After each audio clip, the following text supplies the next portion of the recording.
What's the most fitting case of vigilante justice you've ever heard of? A man's son was abducted by his karate teacher and raped over quite a long period of time. The police caught him, and as they were bringing him through the airport, his father pretended to be on a payphone. When the rapist and police walked by, he turned around and shot the rapist in the head, killing him instantly. This was all caught live on the news. The father wasn't charged with murder. He received 5 years probation. The Criminal Perspective podcast did an interview with the son that was really good but very sad. It's called Survivor's Perspective with Jody Plotch. He seems like he's doing really well now. He uses his experience as a way to help child survivors of abuse. I believe he's a therapist or something like that. A 15-year-old boy imitated a 14-year-old girl to attract the attention of a pedophile. When the pedo went to his house, the kid beat him up and called the police on the guy. All done while wearing a Spider-Man mask. Spider-Man does whatever a spider can, catches a pedophile in his van. All these stories about rapists getting their teeth kicked in or murdered. What about that badass that drove around his town spray painting dicks on all the potholes? That way the city was forced to repair the monsieur, not like they were just going to clean the paint and leave the pothole. We need this hero in OK. There would be so many, they'd change the name to Dicklahoma.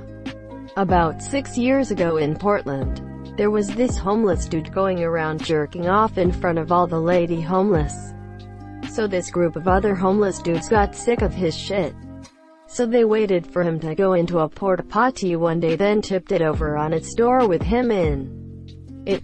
Funniest thing I've ever heard. Sounds like Portland. Back in middle school I admittedly bullied this other girl pretty bad, including once shoving her into some dog poop.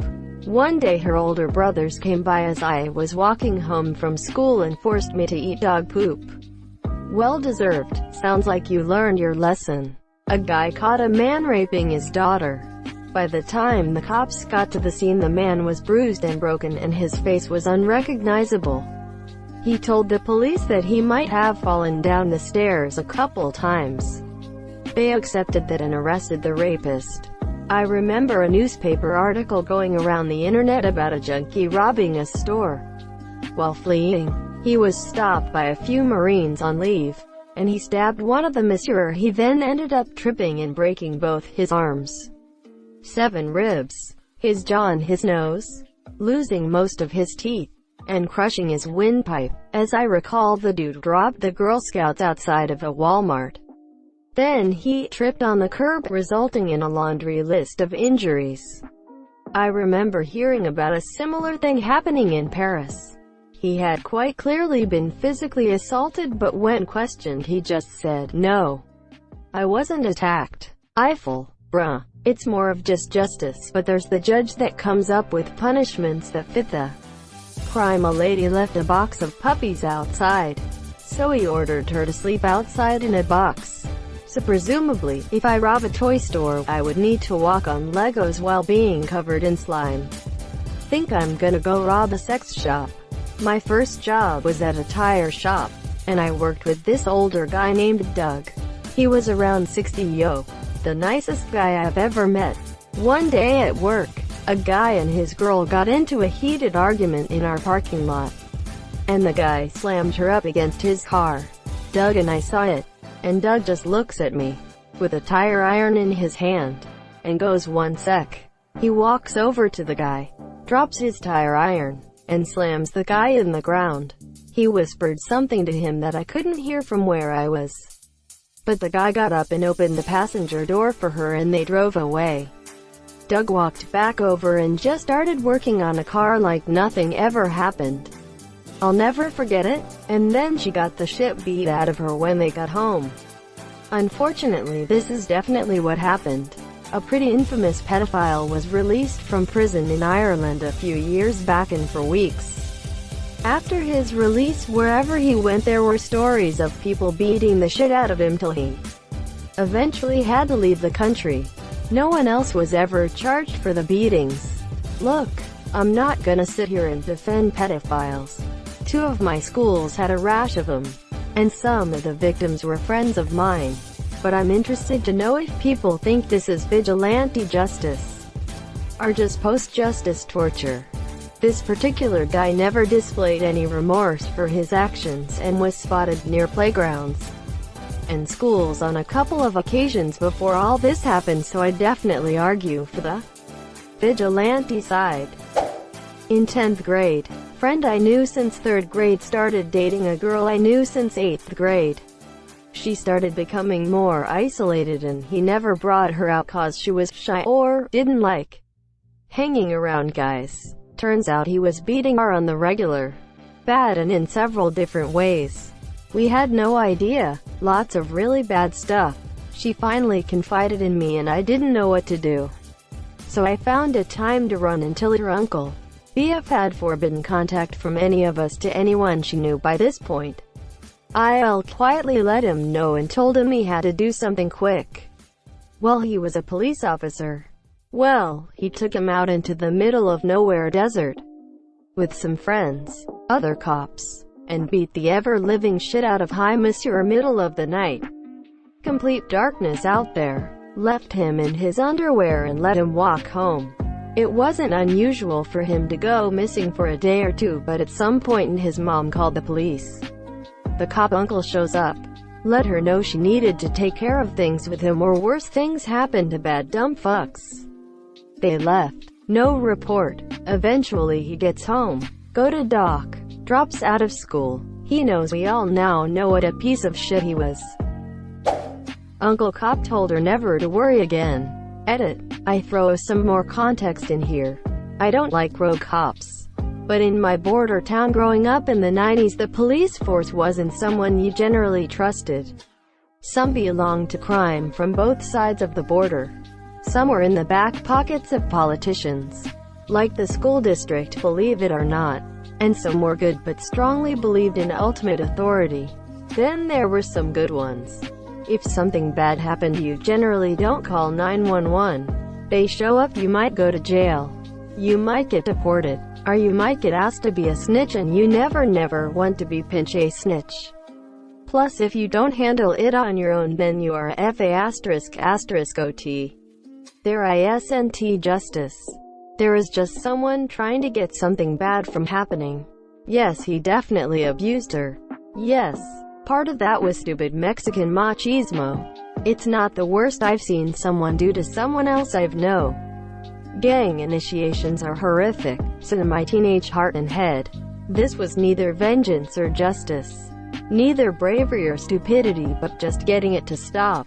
Her uncle was mostly good guy. This is the only time in my life where I've liked police brutality. Not usually a fan of police brutality, but it sounds like that fucker had it coming. In South Africa, vigilante justice is common practice. There was a rapist in one of the communities where a group of men held a man, legs open, and set a dog on his genitals. This is usually followed by a large group beating the person to death. In that situation, all I can say is that the mob better have some solid evidence that the guy's guilty. Yup, vigilante justice is sweet to think about. Unless you really want to consider what being in a society where a few unfortunate coincidences could put you in that situation. That's the problem with mob justice though, isn't it? Our history professor liked to share stories with us about Gold Rush era California. Prior to it becoming a state with a consistent governing body or widespread law enforcement, justice was sometimes carried out by mobs.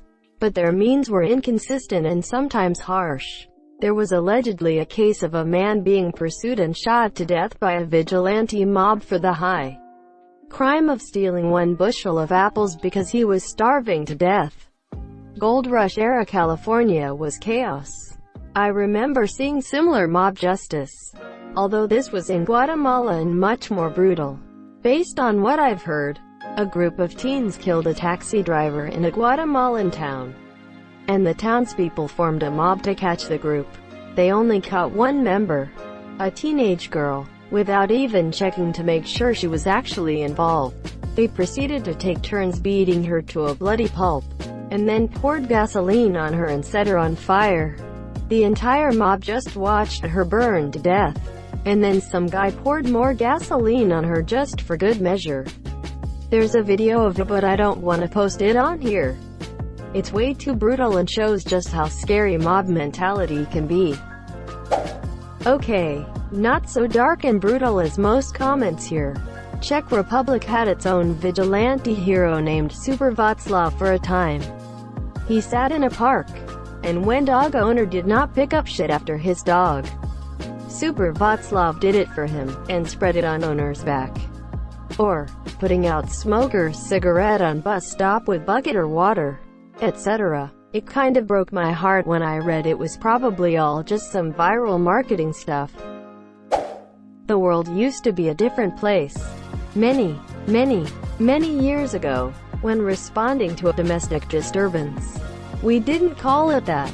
If it was obvious the wife had been beaten, the senior officer would remove his hat and pass it around. Cash was put in the hat by everyone present. Then the most junior officer would take the wife and any children out for dinner. Husband was then tied to a chair and tuned up.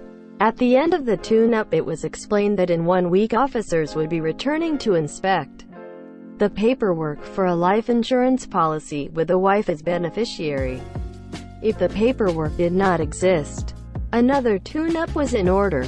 If the paperwork did exist, an explanation that if they had to respond there again, the wife would be collecting the insurance. This is everything freaking dramatic, and I love everything about this. Cowboy boots are expensive. Someone ran into a cowboy store and stole a couple pairs and ran towards the exit. My dad tripped the guy, then sat on him and held his legs against his back while laying on top of him in a cowboy hat and boots. Basically hog-tied the guy till the cops came. I hope that over your dad tripped him. Classic Western sheriff music played. Completely accidentally, I woke up to the sound of a table being knocked over in the living room. Monsieur, I figured that it was my cat and went out in my boxers to yell at "Hi, monsieur." There was a dude standing wide-eyed in my living room, monsieur. My roommate used to have tons of parties.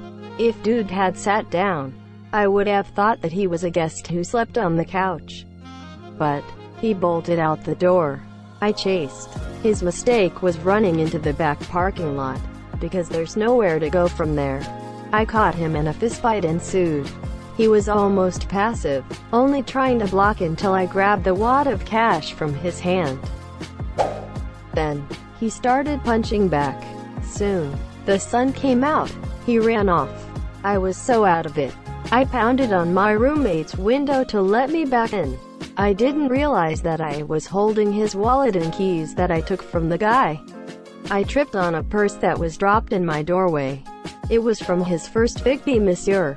Roomie calls the cops. They just made jokes. Burglary investigator comes around that afternoon. I go down to look at mugshots. Turns out that they already had a suspect. Guy had just done 6 months for burglary in an adjoining neighborhood. He went back to jail. I lost a tooth and had a broken nose. Unless you have a weapon and are ready to defend yourself, never run someone down like that. If they pull out a knife or a gun and you are similarly armed, you're fucked. Thank you so much for watching and have a good day.